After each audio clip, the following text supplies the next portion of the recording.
What Yeah. But bricks? what? This one is far off. This Oh, one. this is the initial ones they brought the other time. These people, it has to be around, like how, so that when after So I'll try to trenches, get those to come over here. yeah, yeah. Okay, so what I was saying is that you can see like we have the DPM. This is to protect the mats, right, from corroding.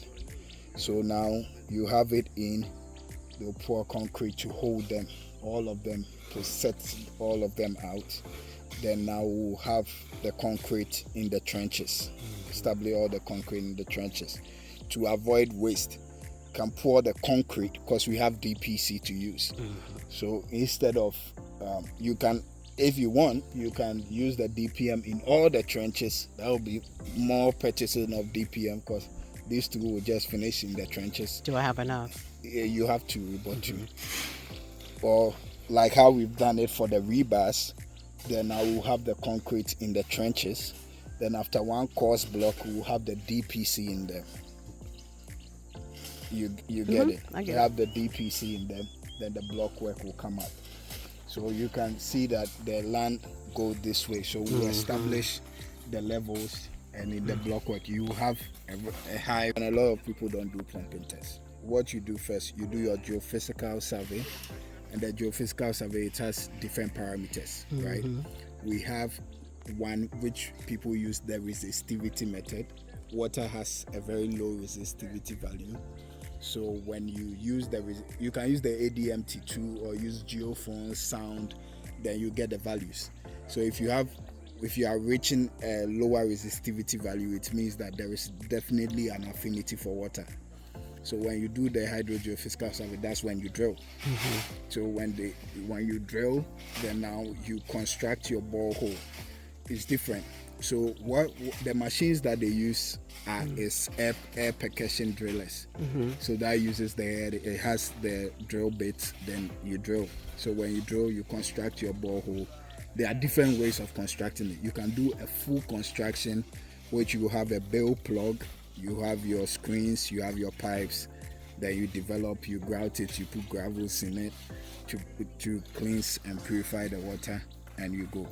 So after drilling, the next thing you do is you take a sample, do your water quality analysis, then you do a pumping test. So the pumping test is just pumping out the water to know the rate, the Quality, the quality the and salt. the quantity. The water quality analysis will let you know that, okay, you have this percentage of this chemical or this element, that element. So with your water quality analysis, you know whether you have to treat the water or it's good for drinking. The water quality analysis will tell you. You take the sample and take it to CSIR.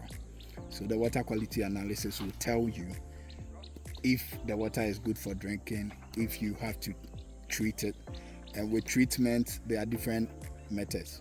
But the worst is for you to do reverse osmosis. That's if, because it costs a lot. That one you need a whole machine. That's what they use. Those who sell pure water and all that, they do reverse osmosis, and that, because that one you would have to have a machine to cycle the water and all that. So that's for the borehole. Then the pumping test, it will help you know your recharge. So if you even do pumping test, it can let you know that if you pump this quantity of water, you need to wait for this time to pump another water. Because sometimes if you don't know that, you can be pumping over and over again and your pump can burn out.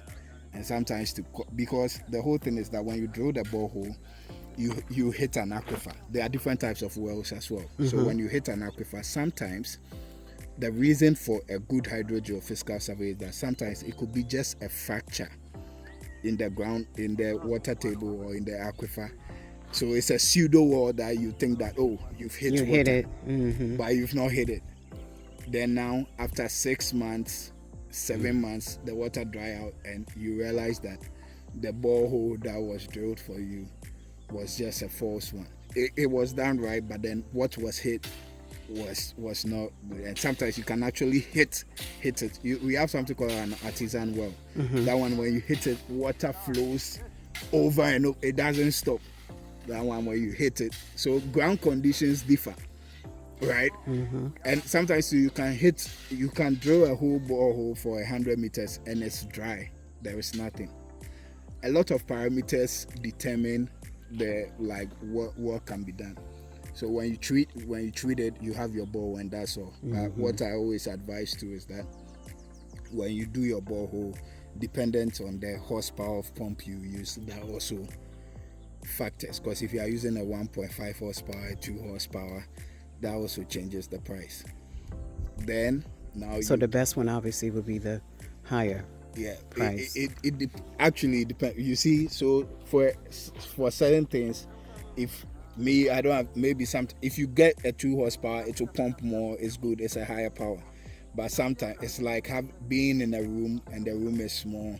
You need a 1.5 AC and you buy a 2.5 AC. Does that work? Yes, but it's a waste of money. Yeah, because you can get the same thing. So me always, it's about weighing these things. And then my question too was solar versus non-solar. Solar, as in with a pump. Okay, it has to do with where we are. There is no power generation. So if you are more sustainable oriented, then you do solar, obviously, because sometimes sustainability, because batteries too, people mine for it and do all that, but at least with solar you are using like the sun. But then on the rainy seasons, when you don't have that sun, exactly, then you need your generator to. So then let me ask you a question: could you get solar and the regular one? So yeah, it's all about wiring it up. So you can.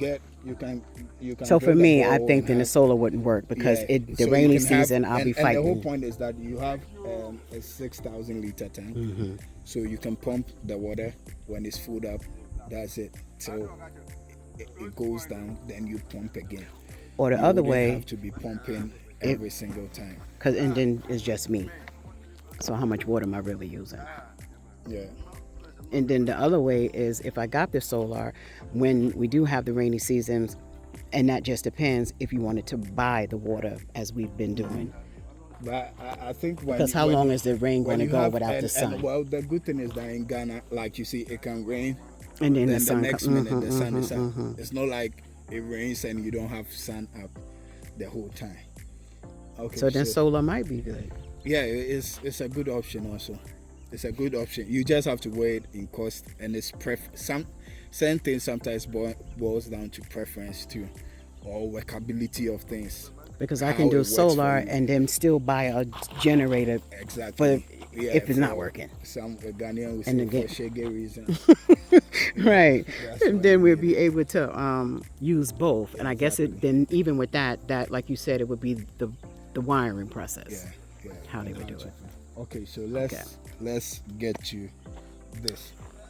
So you can see for your building initial concept, it's a 1-story building, and you mentioned that you want a rooftop. So there's a portion which is going to be slabbed.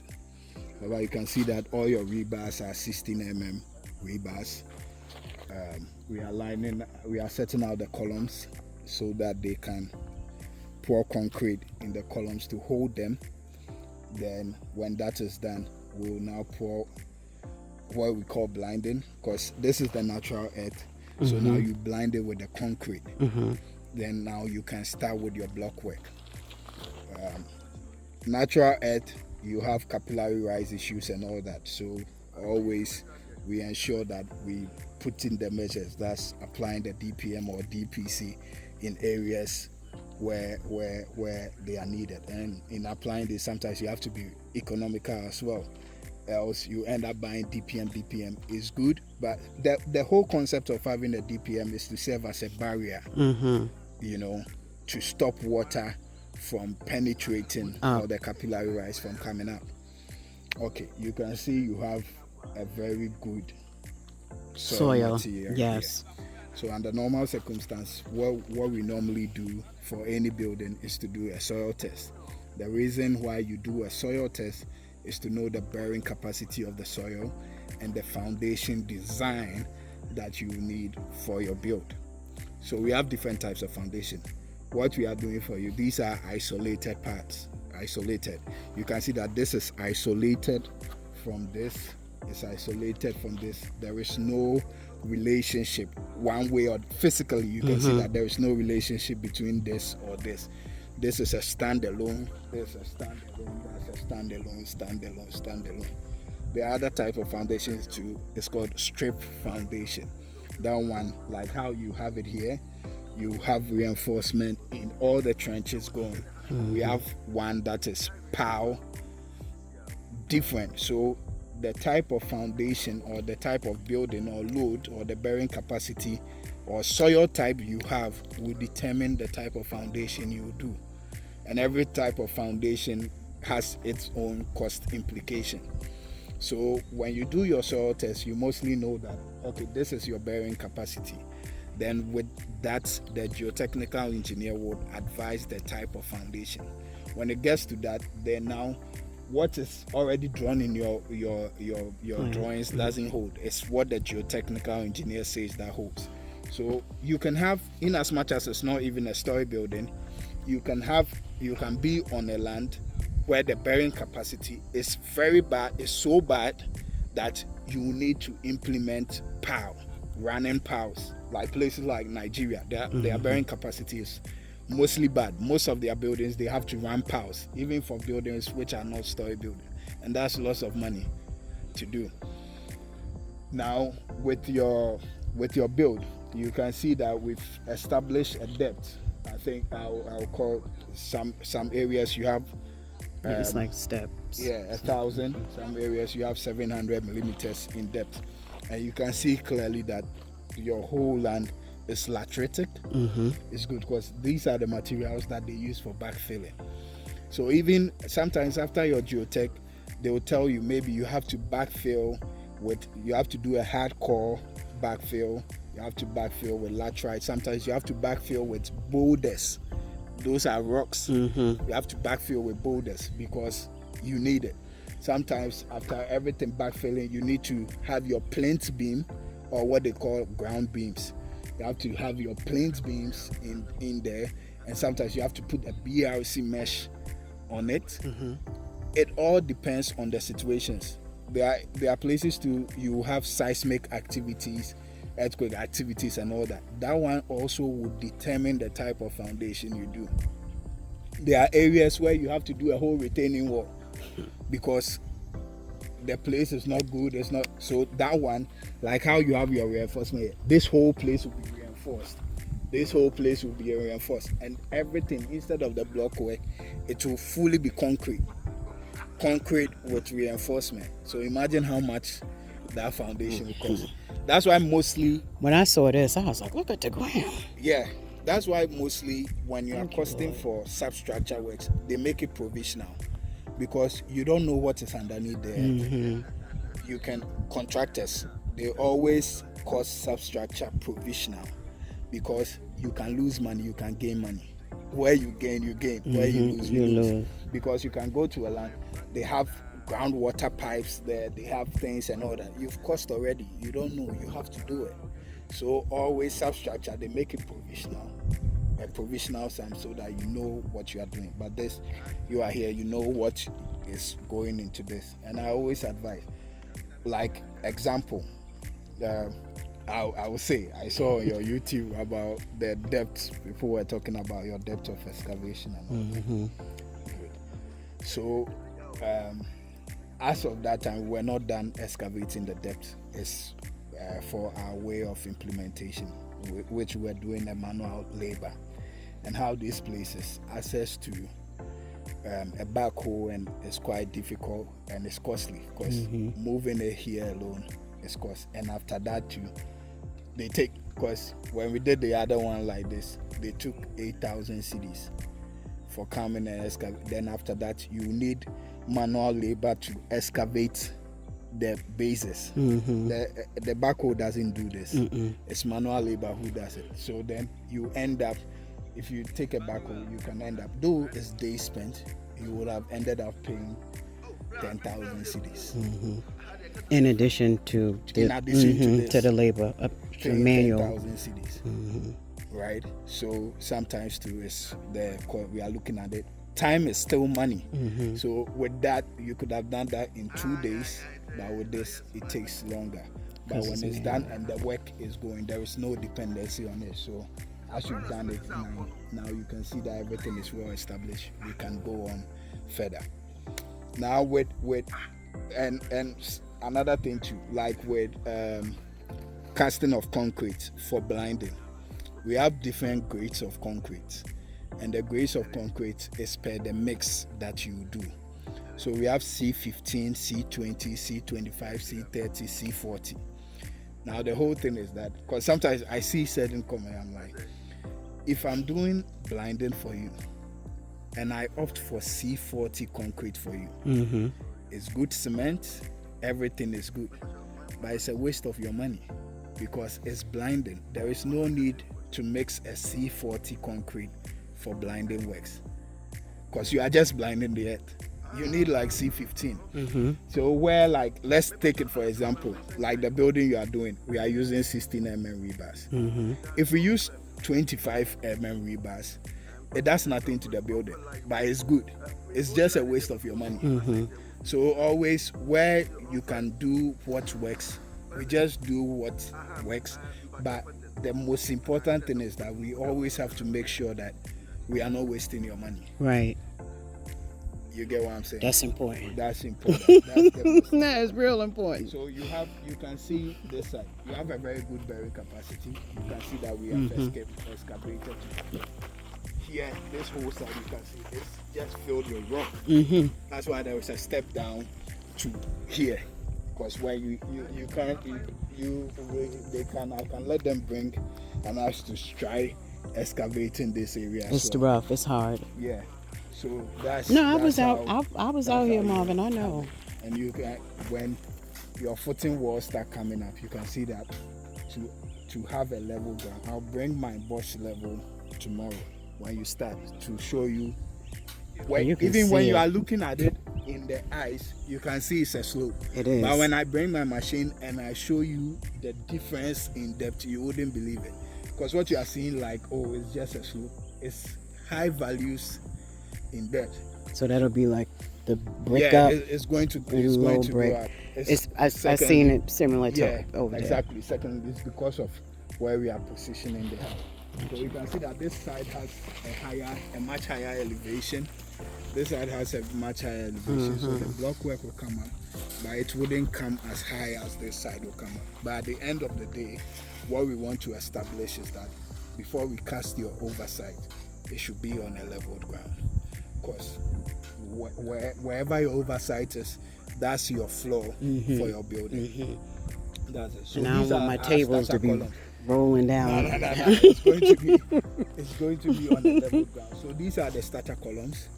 When we do the block work and everything, then we'll have the continuation columns of the height of the house. Yeah, for it. Okay. So depending on your room height, then that's where it goes. Okay. And the area where we are going to slab, that one will go. So further. Who determines the height? Me. Yeah, for building height, you want what they have in the drawing. Clearly you're on site, so there are going to be changes to your building. Okay. If you want what is in the drawings, maybe you want a room height of 3 meters of 2.75. Looking at it, you can see that, okay, you love that room height. That will be the room height that will be established for you. Because America, you have higher ceilings, bigger rooms. That's why you were saying this is not big. But this is somebody's 4 or 5 bedroom house. You get what I'm saying? Yeah, no, I see it. Honestly, of course, this side, you just look at this. This is a whole room. That's the kitchen. Yeah. This is the kitchen. Yeah, exactly. That's the back porch. So you can see. But I'm saying that this is somebody's whole room, washroom, everything. So you can have rooms all over. And that's it. It is big. We're going to put in all the columns. That's why the lines that they have is to ensure that they are in line and well plumbed. When they are done, they are going to plumb all the columns to make sure that they are how they are. then they can cast the concrete. Tomorrow, the concrete mixer will come. Then we'll cast the concrete in all the trenches. Okay. Then I believe by tomorrow, by noon, they should be done. So then that means I would need more. What, for your son? Oh, let's hold on to this for now. Because after that, we'll do block work. You might, let me see. I think... and cement, I probably need to go ahead and buy more. Well, you have 200 bags, so we'll use it for now. And it's good you are here so that you see how the cement goes. And sometimes you mention the figures people think is, but you are here. And every day we'll do a head count for you before you leave so that you know that this is the number of cement bags you have left. And definitely you come early, you know the works that are done. And what I'll let them do is that if you leave the next day, if you are even late, the cement bags that they use, they have to keep the paper, the cement sheet. Oh yes, no, like it's necessary so that when you come, you know that for that other whole house being built. So that you know that, yeah, exactly. Maybe that's one of my subscribers. So, like, so that you can have a count. Right. And it can even tell you the work that has been done, because mostly mason to labor, they have to do 2 bags. Everybody has to do 2 bags. And I see a lot of masons, 1, 2, 3, 4. So, well, for me, honestly, sometimes you can do even 20 bags in a day. It depends. It's the understanding. That's what I'm saying. Once the block work goes up, because I'm for the understanding what I'm getting with you, they can use 20 bags a day. Yeah. So I have 200. So they've already today. I'm seeing them been using. Yeah. So I'm thinking it probably be best if I go ahead and. Yeah, if you get more, like I mean, because they're going to be using them. We are doing your bill, so it's going to be more before the price go up. The price can go down too. How well do you know? That's why I'm saying that. If you buy 400 used, the price can go up, the price can go down. So you can buy it.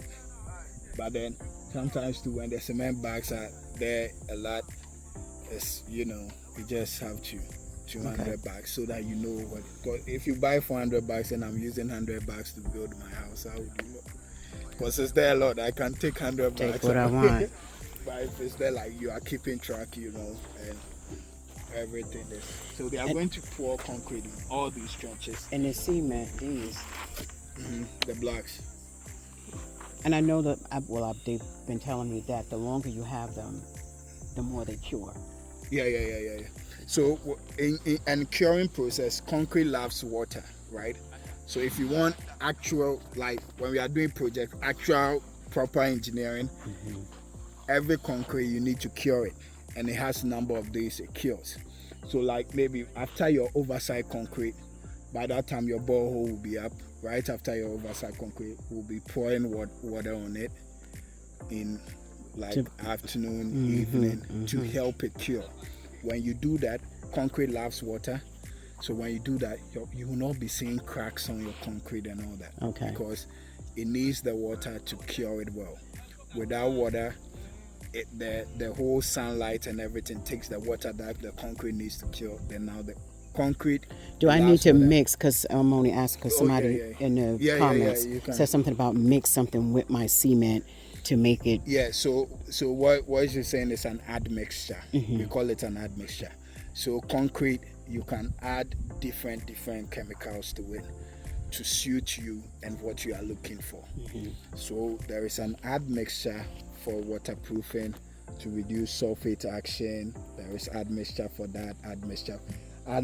There is an admixture you can add to concrete, which even makes it dries faster. There is a hardener, which is an admixture in concrete. So mostly those who go for pre-mixed concrete and all that, the pre-mix that we buy, when you buy C15, C20, C25, whatever you buy, we have an admixture that we add to it. Okay. So sometimes, because concrete has a set time, everything, there are different parameters to what you add to it. If you want to add admixture, you can add and add. That's also cool. We have different brands. Some use Dr. Fix-It.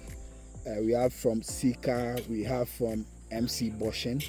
It's a German company. Mm-hmm. They have admixture. Even when we have mixtures that you can even add to concrete, even when there are cracks, structural cracks, they have And fix polymers it. and other things that you add to it that can cure the concrete and Okay. heal it actually. So it But depends. that's expensive. Yeah, like Dr. Fix It Like This. Mm-hmm. They have one, I think it's 10 liters for every 5 bags of cement you use one, and one is like 100 cedis. Mm-hmm. So and we have one that is 1:1. You use one for. So do you think I should get that? So you can see that in it depends on what you are looking for. Of course, in waterproofing, what we are actually going to do, And then we gotta like get the you black can see paint. that exactly there is bitumen paint, but for your build, and that's why I'm saying that this is how substructure costs for your build. Now you see how your land is, the footing wall is going to go higher. So we intended of buying 5, right? We might buy more. You get it, but it's good you are here. You see it applying, but we might buy more to it. That's why mostly when you are doing cost, we add waste percentage and contingencies to it. But sometimes people don't understand. These are the reasons why. Because when you are doing a contract, the moment you sign off with a client, you don't go back to the client with excuses. You get what I'm saying? So if you were away and I had sent them, no matter how the land is, I'm going to go back to what you told me. yeah, you don't even need to have answers with me, because I said that this is what your substructure is going to cost, and that's how it's going to cost. That's why sometimes they say contractors have a higher cost, because he does things to protect himself as well as you. Because if he comes to say it's not enough, you go back to him and say, no, this is what you said. You have to keep to it. Sometimes people can. I mean, just like with the cement. Exactly. For a whole week, it was this. It kept going up and up and up. But you see, with that, as far as the clients paid when you requested her to pay, that price increase. Same thing with me and the cement guy. Exactly. So, he gave it to me for the price, but then everything went up, so he still and had even to. with the blocks. You see, Still had to give it to me. You had locked the money. He increased the blocks for us, but you are not price. affected. Yeah, you get it. So that's how it is. So the concrete is going to be poured in it. Then now from Thursday, the block work can begin. So what we will do is that now you have this in place. You have your DPC. When you are doing your oversight, you have your DPM also on it. Now you can see the DPM was 2, but you look at your land, you buy more than that. Your building is actually big. It is big. Saying it's not. No. It is big. Even all of the subscribers said, that's big. What you do? And it's only a 2-bedroom. Because 1 DPM will cover this area. So you need like 4 more. Of this? Yeah, on top of it. And that's why you are here. You might think it's big. Yeah. It's big. So I'm gonna need this blue thing more, because exactly, that's why I'm saying that we can be calculative with it. You see, right now you have the DPM here. It holds these things in the, like, it holds this, protects the column bases and all that, right? We can have it do the blinding on the earth, then do block work, then have the DPC in them. When we come up, right, because we will still have bitumen paint around it. It's also protect the outer walls. And finally you have the DPM on top of the backfilled material for your oversight. Okay. Yeah. The reason, that's why I'm saying that in Ghana, when we want to follow codes like direct, people think building is cheap. It's not cheap. No, it's not cheap. It's not cheap. It's not cheap. Because even sometimes the pipes we use for plumbing pipes, they are not good pipes. If you want to go with the Class B pipes and all that, it's because somebody will be spending 2,300 cedis maybe for your 2-bed for the plumbing. That's buying the materials. When you are using Class B pipes, you spend almost 7,000 just for the materials. So the difference in that is about 5,000. Nobody will opt for it. When it comes to mixed ratios, a lot of people use half bag is to this, is to that. there are times you need to use a bag because they are mixed ratios. It depends on the grade of concrete you're trying to get. C15 has its mixed ratio. C20 has its mixed ratio. C25 has its, because when you are dealing with structures and all that, there are times you need C30 concrete. There are times you need C40 concrete. The mixed ratios are not the same. So that's where you come to site. Somebody, you will say, oh, you bought about 400 bags of cement for it. Somebody will go, oh, that guy is stealing from you. The question should be, what was the mixed ratio used in getting the concrete work done? Because if the mixed ratio will give you a different strength of concrete. It's different. And sometimes when you mix it, when you pour concrete of C15, C20, C20, you will see it. The quality comes out directly. It's just like with blocks.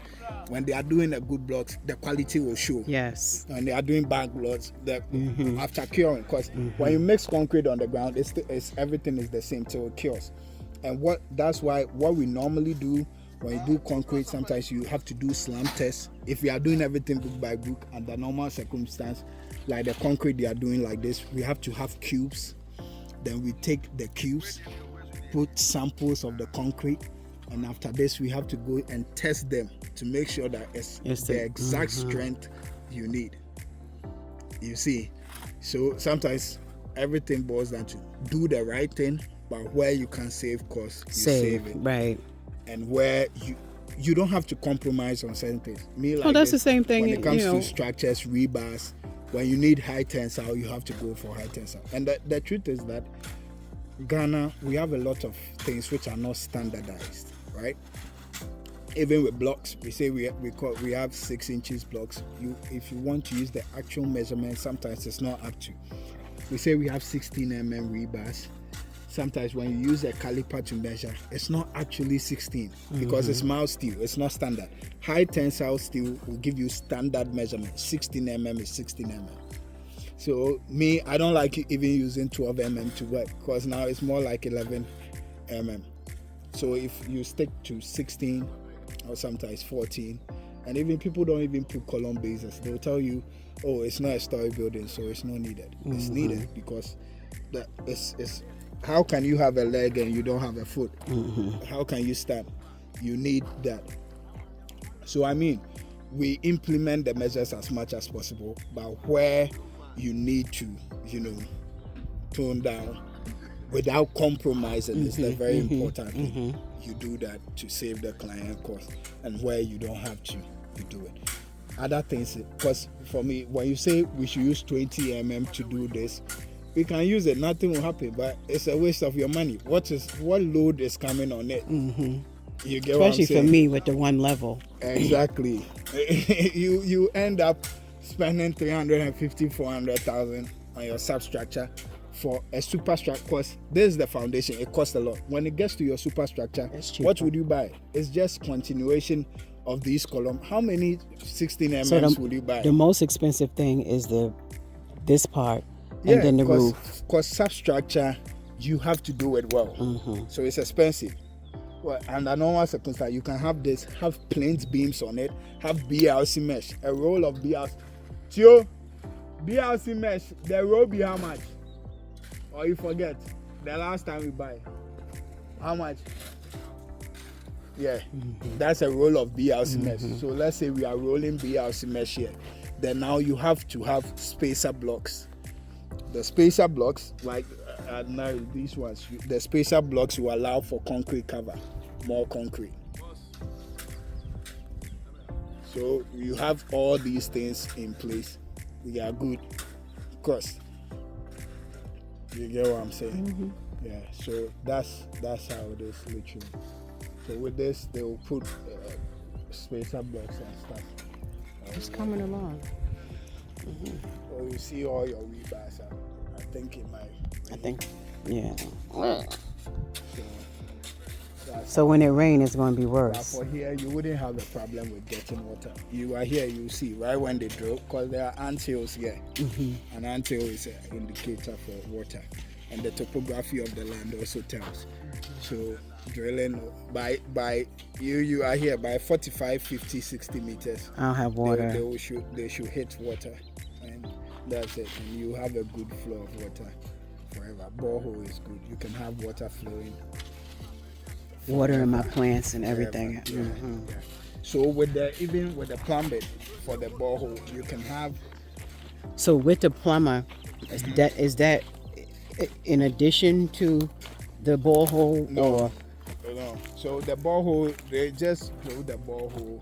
They'll mechanize it and they'll develop it for you with the pump, and the outer where you connect with everything that will be added. But the plumbing to it is not added. The plumber working will actually come and connect it to the borehole. Okay, so the same plumber who's going. Yeah, exactly. Okay. So when we have the borehole drilled now, we can just have pipe that we can buy pipes and connect it to this for now. Okay. For now. Or you can and then have you can stop buying water. Yeah, you stop buying water, and when you need it, you pump water into it. When it's full, you shut it, and it can be off for like 3-4 days. And you mentioned something about something that a float switch. Yeah, so the float switch is a mechanism which automatically pumps water or stops the water from flowing. Because sometimes, you turn on borehole, you forget. You go and it pumps water. The borehole needs time to recharge into it. So sometimes when you pump water and the water stored in the borehole is done, then now the pump will start burning out. And you have pump burn, and you'll be changing your pump over and over again. So when you have the float switch, when the water goes down to a level, it automatically powers the borehole, pump water into it.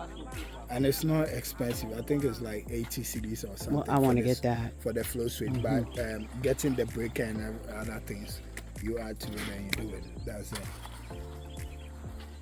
Okay, I'm gonna do that. These guys is really working hard. We'll set all the colors through the blinding. Actual block work will begin tomorrow. No, Thursday. So tomorrow, because this cement has to dry. Yeah, they'll get a concrete mixer, pour the concrete. By noon, they should be done. Hopefully, if we even start early, by 11:30, 12, they should be done. Then they'll allow the concrete to harden and cure a bit. Then Thursday, the block work can begin.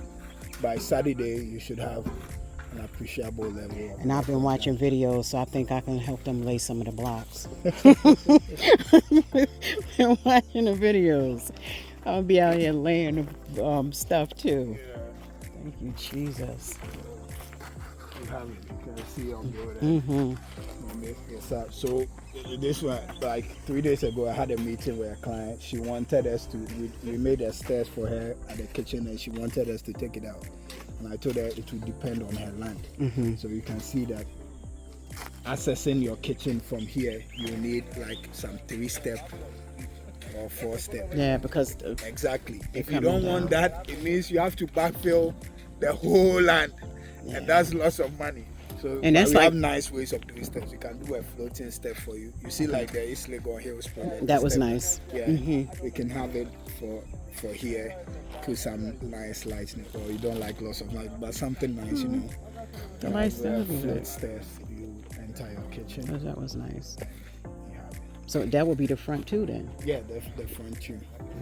The front too. Because you can see that the whole land is coming down. But it's better you put it here, because if you put it here, it's even worse off. You have to go higher. So here is great. And I mean, because you still have a big land to work with.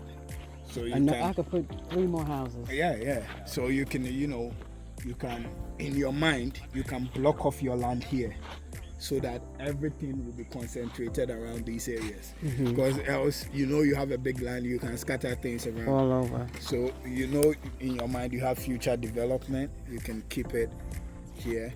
And let's work with these areas. My only thing is, for me, out the kitchen, in my vision, I wanted to have a gazebo. Yeah, you can have it. You can have it. So I want, this will be a gazebo. You can have it. You can have it. Because this is where I'll spend my time eating, sitting. You can have it. You can have it. You can have it. So y'all make gazebos? Yeah, everything is done. I You want can have it. I want Gazebo, pergolas, everything. Mm-hmm. Yeah, your I already saw landscape, some on the whatever pictures. you want done.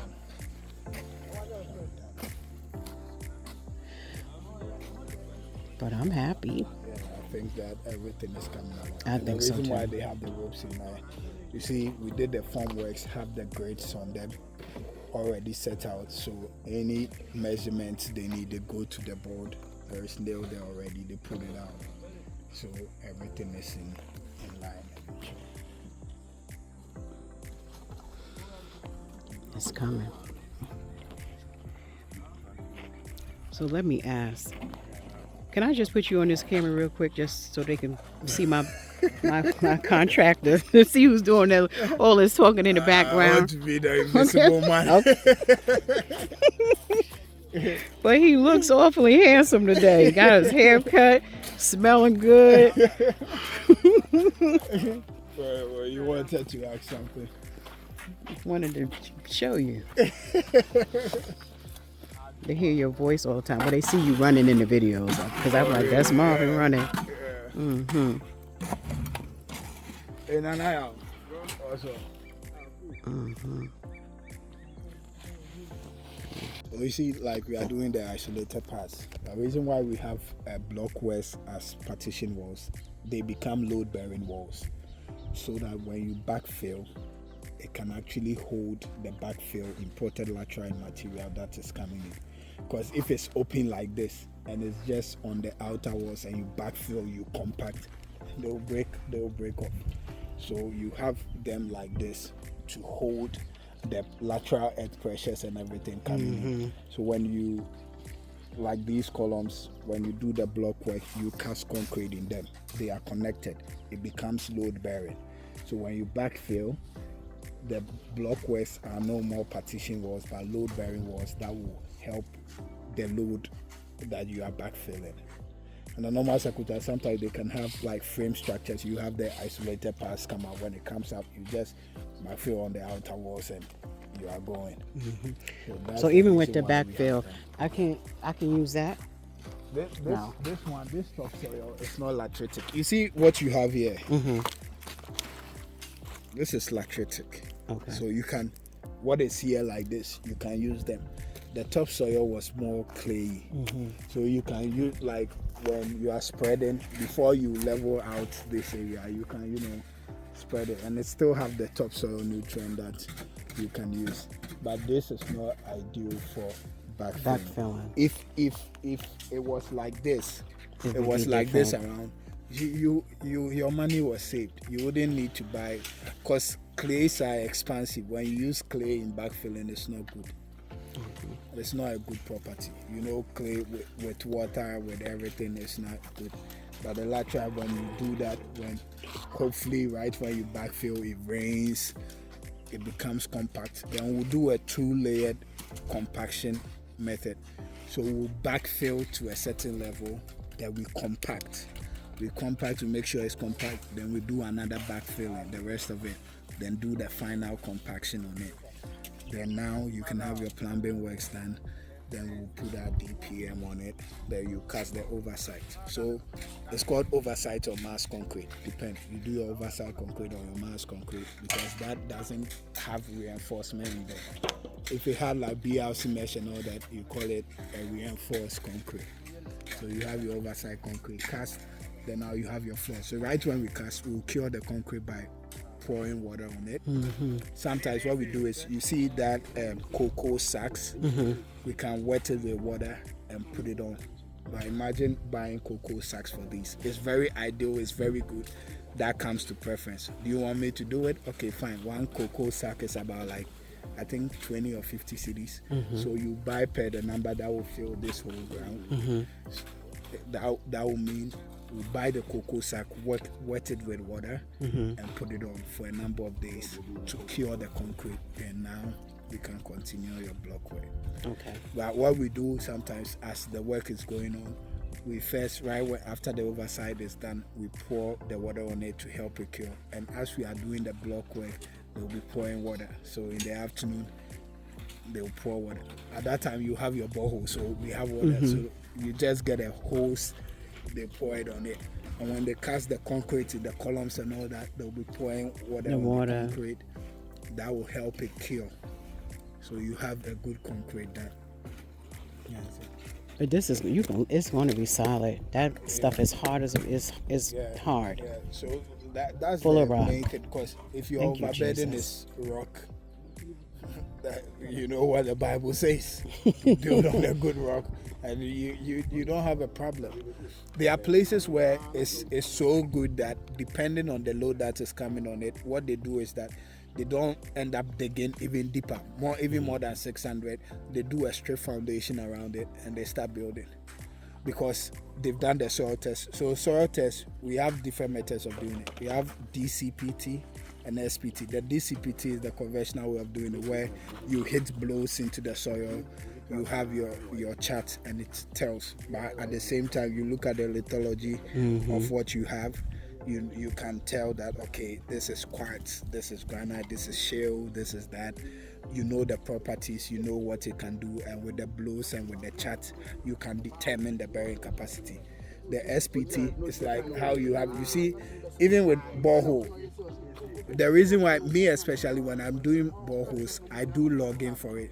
The reason why we do that is that when you drill the borehole, the drill bit, when it goes down and you drill 100 meters, it comes out with materials. So those materials also tell story of what you have on your land. So at 10 meters, this is the material you have. At 20 meters, this is the material you have. 30 meters. So even in future, when you are doing anything, or when I come back here again, I know the history of the because I did geology, so it's important for me to know those things. But now this I can put back in the backfill. Yeah. All this, backfill, go back. Because this is very good. Okay. This is very, very good. This is mixed up, because I believe that a portion this is I can good use to plant with. Yeah, because the topsoil is very rich. You can see that when we cleared this land, no planting has gone on. It has rained literally just once, but everything is coming up back again. You have a very potent land.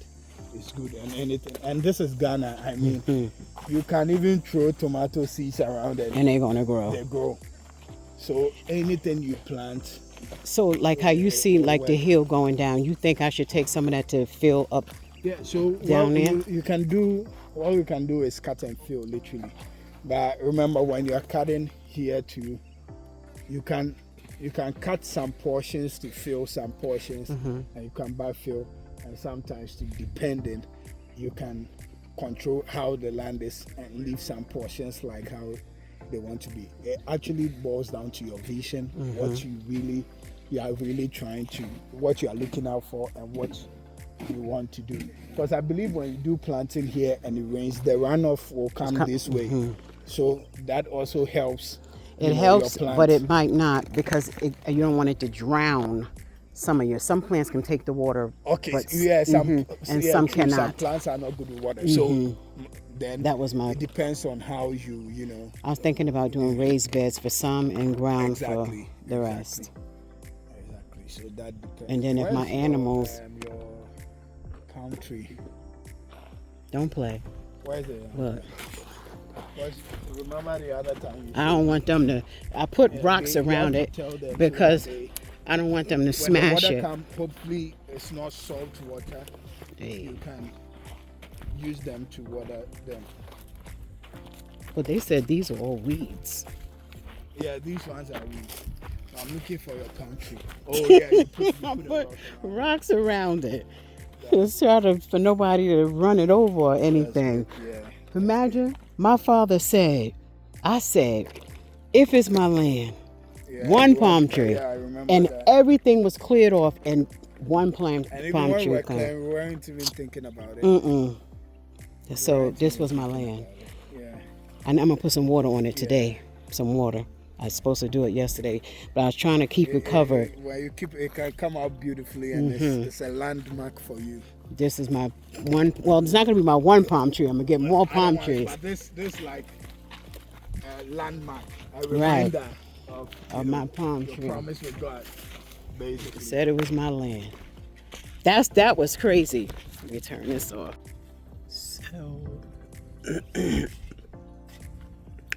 People who want to do the survey for the Borehole finally came.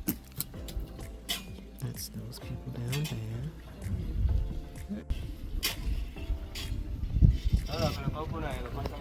It's the Borehole truck. Them trying to find a place where we were able to get water from. So they said they was going to do 3 points, 3 different places to see which is the better place to get the water from. So just waiting to see what they come up with. It's too hot to be down there. I'm sorry, y'all. This is them continuously working. They are mixing pre-mat over here, and they're doing some measurements of something here.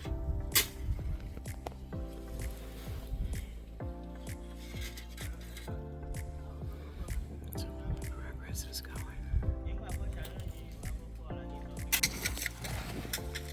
Everybody working.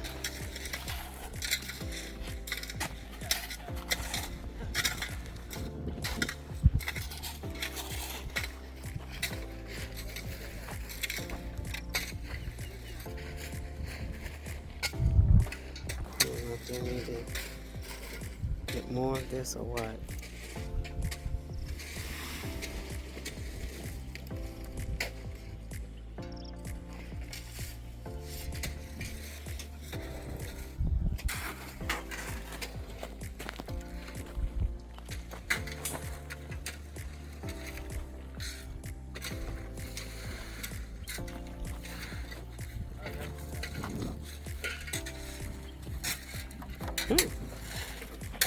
Like I'm about to fall.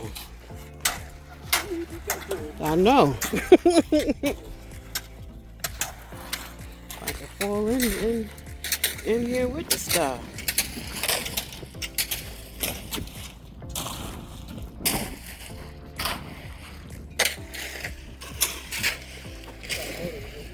Gotta buy more damp-proof stuff.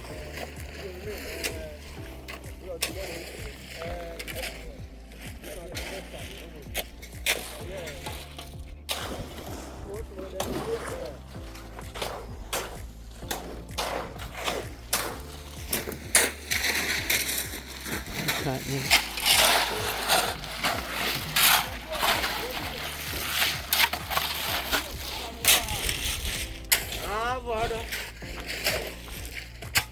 What? They're so cute. Be on TV, honey.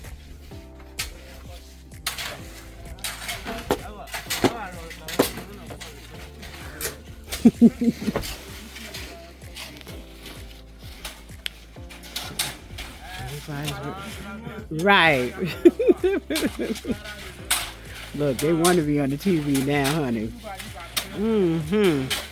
Everybody working. It's a process. He cutting over there. They still over here digging and packing. So it's a lot of stuff going on here. It's very busy. And I'm very hot. But it's coming along. Yeah. Coming in.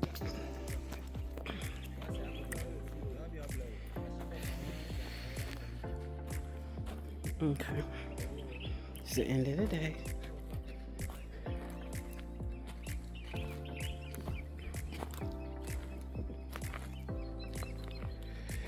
So this is where we at. They put down some blue stuff and they put up these columns. Think it was a productive day.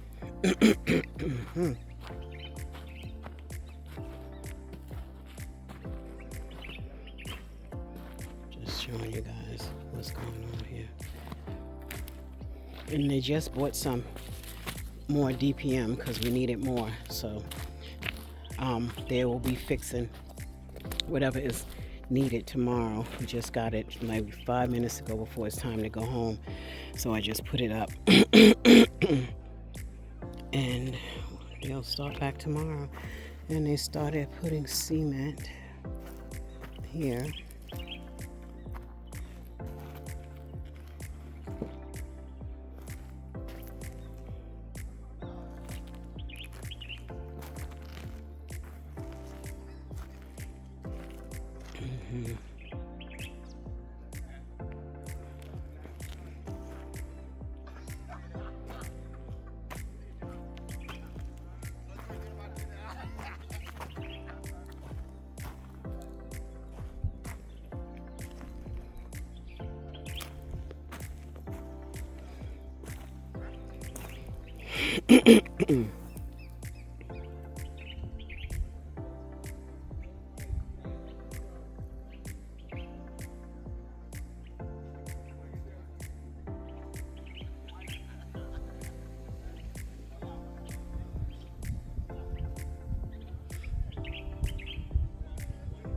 So,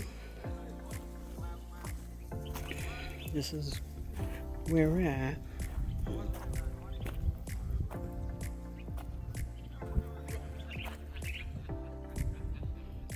Yeah, they stopped for today, so look like they're gonna have to finish tomorrow.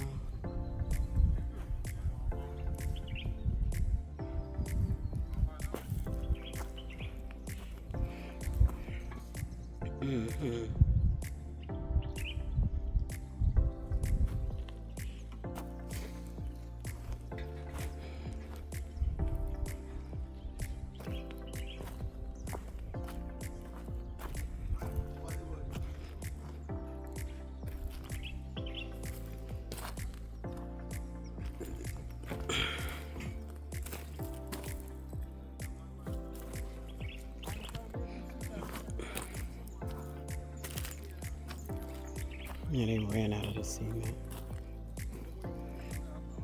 So yeah, they had some spills today, but we're human beings. It's okay. So we're getting there. We got the columns up today, y'all. You guys are all getting ready to get dressed and go home. Hey. So let me take y'all down here real quick with the borehole situation. So they were saying that the guys who came that you know, because the hill is on the slope, I don't know if y'all paid that any mind. It's on the slope. He was saying, that's what he said, that it was, you know, more likely that the water would be on the bottom. He didn't even go up at the top to look, to be honest. So he focused on down here on the bottom, and that's fine. So this place right here is the place that the water will, it has the best. So it was 3 points. So this place was the point that has the most water, that would be the best. The second place is down here by, it would be down here by the wall, which I don't know if I want it to be down by the wall. So I'm gonna show you how they all go. So this one is, see the pillar is over there, so it will be right here from the pillar, which means it will be like almost right at the wall. And say, look at the pillar, it will be like by the wall. And then the third point, so this is the second best, and then the third best is not that far over, and it's not that far away from the wall either, but this is the third. So they did the analysis, and so they are actually waiting. He said they'll call me back in 24 hours. And then at that point to say where the water will be going, and then we will go ahead and let me show y'all. Can y'all see where? Let me see how y'all show y'all how far it is. So it will be what he said, 24 hours, and then they'll make the appointment tomorrow, depending on how that goes, and they'll make the appointment, and then I'll be getting the borehole after that. So this is where we at with that. The other one is there. Let me zoom in so you can see. Now, this one for me, that was the best one, You see right there. Now that was the best one. And see, so you see it's almost up, not quite, but by the hill. And then you have this one that's over this side. So I do like the one that's more into the bill, because what I'm thinking is, remember the animals will be down here anyway, so I can gate, because you know, I think I've seen people put gates around it or whatever, so you can put bar or whatever around it, and then I can decorate it with some flowers or something, and it'll be down here with the animals. So it's not, you know, I don't think it really matters to me, honestly, when I think about it, because it doesn't matter where that goes. It matters to me where the actual container goes, where for me, obviously they were saying that you can put that anywhere. It's just a matter of you buying the pipes and stuff to go to it to, you know, use it. So that's what I'm doing. Just a quick question. Just trying to take a little poll here. Generator versus solar on the water, the borehole. Trying to see which. I think I just better need to get the generator, because I mean the generator is something that I can use all the time anyway, you know, for multiple things as opposed to one. So that's what I'm going to do. The guys is all getting ready to go home. I'm getting ready to go home. So yeah, this is the end of the video. Everybody done all that they could do for today, and I'm saving these rocks as I told you yesterday. And when you wash them, they're good rocks. And I was talking to my contractor today, and they were saying that, which makes sense, I can build or make stuff. So I'm actually going to have some, like, pay 2 people to come out and just go through the yard and take up the rocks and then put them in one pile, and then when I'm ready to use them for whatever design that's going to be, or if somebody else needs some rocks, because these is good rocks. They actually sell these rocks down here, so I'm going to make use of them because they're all through the yard. Yeah. Hey.